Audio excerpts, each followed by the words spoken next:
2016 онд би Гуа урлан гэдэг компани байгуулад Гуа гэдэг үг нь одоо эмэгтэй хүний сайн сайхан ааш айл тэгээд нөгөө маш гоё сэтгэлээ шингээж оёх гэсэн утга.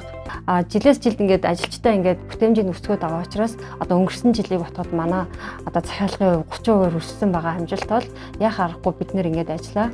Маш хариуцлагатай. Өмнө жил бол ингээд сардаа 100 200 цамцаа идэг байсан бол өнөөдрийн хувьд одоо 25 оны хувьд бол манайх сардаа 7 хоногт одоо 400-аас 500 цамцаа хүчин чадлаар гаргадаг болсон. Сардаа ингээд оцсон юм бол бараг 2000 зам зооёх хүчин чадалтай болсон. Тоног төхөөрөмжөө шинжилгээ сайжруулсан байгаа аахгүй.